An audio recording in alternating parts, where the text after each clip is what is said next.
ചേരുകയാണ് തത്സമയം. ശ്രീ സണ്ണി ജോസഫ്, കടുത്ത നടപടിയാണ് സഭയിൽ 3 MLA-മാർക്കെതിരെ വന്നിട്ടുള്ളത്. എങ്ങനെയാണ് പ്രതികരിക്കുന്നത്? ഇത് തികച്ചും ഏകപക്ഷീയമാണ്. പ്രതിപക്ഷത്തിന്റെ അവകാശങ്ങൾക്കുള്ള ലംഘനമാണ്. സ്പീക്കർ പക്ഷപാതപരമായ പെരുമാറ്റമാണ്. നമുക്കറിയാം, എം മാണി സാർ ബഡ്ജറ്റ് അവതരിപ്പിച്ചപ്പോൾ സ്പീക്കറുടെ ഡയസിൽ കയറി മൈക്ക് തകർത്ത, കമ്പ്യൂട്ടർ തകർത്ത, കസേര മറിച്ചിട്ട ആളുകളെ അപ്പുറത്തിരുത്തിക്കൊണ്ടാണ്. അതിനെ ന്യായീകരിക്കാനും അതിന്റെ കേസുകൾ ഇല്ലാതാക്കാനും ജനങ്ങളുടെ നികുതി പണം ഉപയോഗിച്ച് സുപ്രീം കോടതി വരെ പോയി പരാജയപ്പെട്ടിട്ട് ആ ക്രിമിനൽ കേസിൽ പ്രതിയായി നിൽക്കുന്ന മന്ത്രിയെ ഇരുത്തിക്കൊണ്ടാണ് ഈ നടപടി സ്വീകരിച്ചിട്ടുള്ളത്. മന്ത്രിമാരാണ് സത്യത്തിൽ വെല്ലിലിറങ്ങി പ്രതിപക്ഷ അംഗങ്ങളെ ഭീഷണിപ്പെടുത്തിയത്, കയ്യേറ്റം ചെയ്യാൻ ശ്രമിച്ചത്. അവർക്കാണ് സ്പീക്കർ താക്കീതെങ്കിലും നൽകേണ്ടിയിരുന്നത്. ഇത് സ്പീക്കറുടെ നിഷ്പക്ഷതയെ പൂർണ്ണമായും ഇല്ലാതാക്കുന്ന പക്ഷപാതപരമായ നിലപാടാണ്. ഇതിനെ ഞങ്ങൾ ജനങ്ങളുടെ മുൻപിലും നിയമകോടതികളുടെ മുൻപിലും ഇതിനെ ഈ അനീതിക്കെതിരെയുള്ള ശക്തമായിട്ടുള്ള മുന്നേറ്റങ്ങൾ നടത്തും, ചോദ്യം ചെയ്യും. ഇത് ഞങ്ങൾ അംഗീകരിക്കുന്നില്ല. ഇത് അപഹാസ്യമാണ്. വലിയ പ്രതിഷേധത്തിന് തന്നെയാണോ ആലോചിക്കുന്നത്? അതിശക്തമായ പ്രതിഷേധമാണ്. ശബരിമലയില് സ്വർണം മോഷ്ടിച്ചവരെ പിടികൂടണം എന്ന പ്രതിപക്ഷത്തിന്റെ ആവശ്യം, അതിന് ഉത്തരവാദികൾ ഉത്തരം പറയണം, എവിടെ പോയി സ്വർണം കണ്ടെത്തണം എന്ന പ്രതിപക്ഷത്തിന്റെ ആവശ്യം അംഗീകരിക്കുന്നതിന് പകരം ആവശ്യം ഉന്നയിച്ചവരെ ഇന്ന് നിശബ്ദമാക്കാൻ ഇന്ന് ഗവൺമെന്റ് ശ്രമിക്കുന്നു. അതിന് സ്പീക്കർ കൂട്ടുനിൽക്കുന്നു. ഇതൊരു കാരണവശാലും അനുവദിക്കുന്ന പ്രശ്നമില്ല. ശക്തമായിട്ട് ഇതിനെ പ്രതിരോധിക്കുക തന്നെ ചെയ്യും. പക്ഷേ ശ്രീ സണ്ണി ജോസഫ്, ഈ ഭരണപക്ഷം പറയുന്നത് ഈ സഭാ മര്യാദകളുടെ സമ്പൂർണമായ ലംഘനമാണ് നടക്കുന്നത്. ഒരു ദിവസവും സഭാ നടപടികൾ അവര് ഞങ്ങളെ പഠിപ്പിക്കണോ? ശിവൻകുട്ടിയും KT ജലീലും EP ജയരാജനും ഞങ്ങളെ പഠിപ്പിക്കണോ? നിങ്ങൾക്ക് ഓർമ്മയില്ല, അത് കാണിച്ചു കൊടുക്കണം. What happen while KM Mani was presenting the budget. നമുക്കെല്ലാം അറിയാലോ. അതെ, പക്ഷെ ഇവിടെ ഇപ്പോൾ പറയുന്നത് ചീഫ് മാർഷലിന് പരിക്കു പറ്റിയിട്ടുണ്ട്, ശസ്ത്രക്രിയ വരെ നടത്തേണ്ട സാഹചര്യം വന്നിട്ടുണ്ട് എന്നുള്ളതാണ്. എല്ലാവർക്കും അറിയാലോ എന്തിനാണ് ഈ ചീഫ് മാർഷൽ. കാർത്തികൻ സ്പീക്കർ ആയിരുന്നപ്പോ ഞാൻ ഇന്നലെ ഓർമ്മിക്കുകയായിരുന്നു, വാച്ച് ആൻഡ് വാർഡിനെ വിളിക്കാതെയാണ് സഭ നടത്തിയത്. ഇപ്പോ എന്തിന്റെ അടിസ്ഥാനത്തിലാ? സത്യത്തിൽ കയ്യേറ്റം നടത്തിയത് പ്രതിപക്ഷ MLA-മാരെ, വനിതകൾ ഉൾപ്പെടെയുള്ളവരെ കയ്യേറ്റം നടത്തിയത് സ്പീക്കർ നിയോഗിച്ച, മുഖ്യമന്ത്രി ഉൾപ്പെടെ നിയോഗിച്ച വാച്ച് ആൻഡ് വാർഡും പോലീസുകാരുമാണ്. വാച്ച് ആൻഡ് വാർഡിന്റെ പ്രച്ഛന്ന വേഷണം അവർക്കെതിരെയാണ് നടപടി സ്വീകരിക്കേണ്ടത്.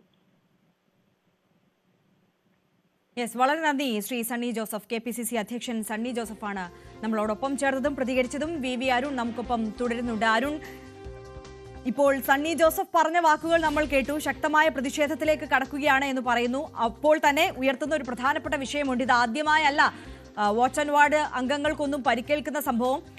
നേരത്തെ ഇപ്പോൾ സർക്കാർ ഭരണപക്ഷത്തിരിക്കുന്ന വ്യക്തികൾ പ്രതിപക്ഷത്തിരിക്കുന്ന സമയത്ത് ഇവർ തന്നെ അത്തരത്തിൽ അക്രമം നടത്തിയിട്ടുള്ളവരാണ്. അപ്പോൾ ഇപ്പോൾ സ്പീക്കറുടെ ഭാഗത്ത് നിന്നുണ്ടാകുന്നത് ഏകപക്ഷീയമായ പക്ഷപാതപരമായ നടപടിയാണ് എന്ന വിഷയം ഉയർത്തിക്കൊണ്ടായിരിക്കും സ്വാഭാവികമായും ഇനി പ്രതിപക്ഷം പ്രതിഷേധത്തിലേക്ക് കടക്കുക.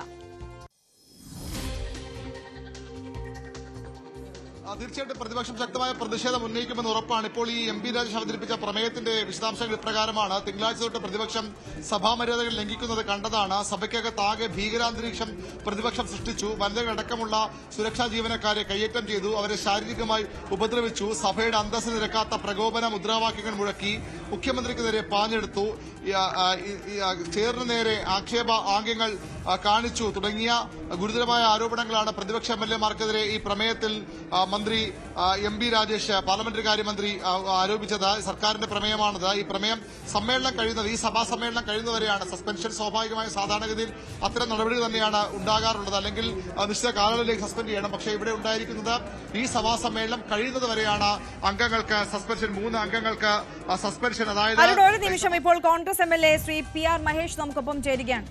CR മഹേഷ് നമുക്കൊപ്പം ചേരുകയാണ്. ശ്രീ CR മഹേഷ്, ഇപ്പോൾ കടുത്ത നടപടി തന്നെയാണ് സഭയിൽ ഉണ്ടായിരിക്കുന്നത്. എങ്ങനെയാണ് പ്രതികരിക്കുന്നത്? അല്ല, ഈ മർദ്ദിച്ചു എന്ന് പറയുന്നത് വാസ്തവ വിരുദ്ധമാണ്.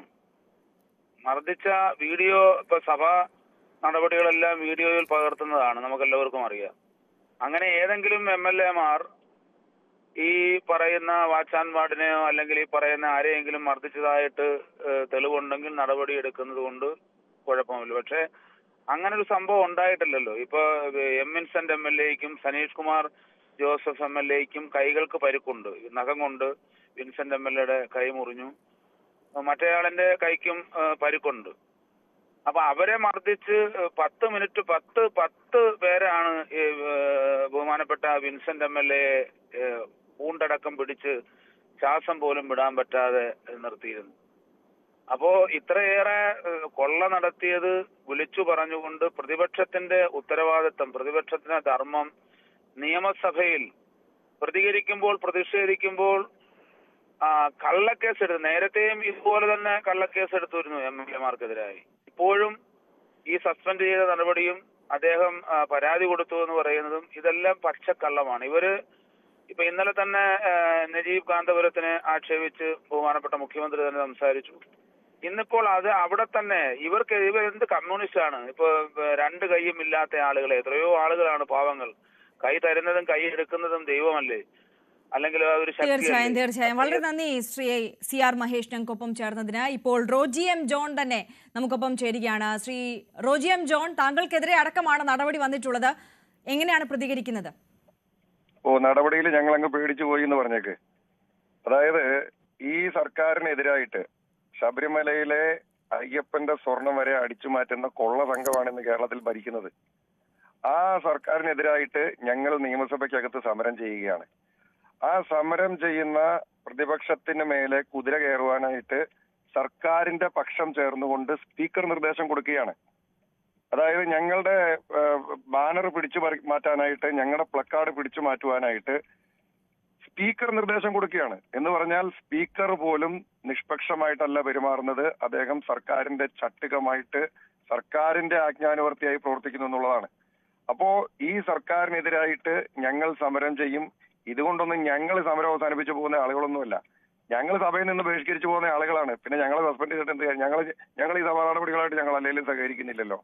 അപ്പൊ അതുകൊണ്ട് ഈ സർക്കാരിനെതിരായിട്ട്, ഈ സ്വർണ്ണക്കള്ളന്മാർക്കെതിരായിട്ട്, ശബരിമലയിലെ സ്വർണം കട്ട ഈ തിരുട്ട് സംഘത്തിനെതിരായിട്ടുള്ള ഞങ്ങളുടെ സമരം ഇനിയും തുടരും. അത് ഞങ്ങൾ ജനങ്ങളുടെ മുമ്പിൽ ഞങ്ങൾ എക്സ്പോസ് ചെയ്യും. ഇവരെ ഞങ്ങൾ തുറന്നു കാട്ടും. ഇത് കേരളത്തിലെ ജനങ്ങൾക്ക് ഇതിനോടകം തന്നെ മനസ്സിലായിട്ടുണ്ട്. നാട് മുഴുവൻ കട്ടതിന് ശേഷം ഇപ്പൊ അമ്പലങ്ങളിലും കക്കാൻ ഇറങ്ങിയിരിക്കുകയാണ്. അപ്പൊ അതിനെതിരായിട്ട് പിന്നെ ഞങ്ങൾ നിയമസഭയിൽ പോയി ഞങ്ങൾ വാമൂടിയിരിക്കണോ? പക്ഷെ പ്രതിഷേധിക്കാനുള്ള അവകാശം നിങ്ങൾക്കുണ്ട് സ്വാഭാവികമായും. പക്ഷെ അതിനപ്പുറം ഈ സഭാ നടപടികൾ എല്ലാ ദിവസവും പൂർണ്ണമായും തടസ്സപ്പെടുത്തുന്ന രീതിയിലേക്ക് കടക്കാനും അതിനപ്പുറം സംഘർഷത്തിലേക്ക് കാര്യങ്ങൾ എത്തിക്കാനും ഇപ്പോൾ വാച്ച് ആൻഡ് വാർഡിന് പരിക്കേൽക്കുന്ന സാഹചര്യം എന്ന് പറയുമ്പോൾ അത് ഗുരുതരമല്ലേ? ഈ വാച്ച് ആൻഡ് വാർഡ് ഇതേ നിയമസഭയിൽ തന്നെ ഇതുപോലൊരു സമരം ഉണ്ടായപ്പോൾ അവരുടെ കൈക്ക് പൊട്ടലുണ്ട് എന്ന് പറഞ്ഞു വെച്ചിട്ട് ഞങ്ങൾക്കെതിരെ ജാമ്യമില്ലാത്ത കേസെടുക്കാൻ വേണ്ടി കള്ളക്കട മെനഞ്ഞ് ഒടുവിൽ എക്സ്റേ എടുത്തു കഴിഞ്ഞപ്പോൾ കൈക്ക് പൊട്ടലും ഇല്ല, പോറലും ഇല്ല എന്ന് കണ്ട് നാണം കെട്ടുപോയ കുറെ വാച്ചാൻവാടികൾ അവിടെ ഉള്ളത്. ആ നാടകങ്ങളൊക്കെ ഞങ്ങൾ കുറെ കണ്ടതാണ്.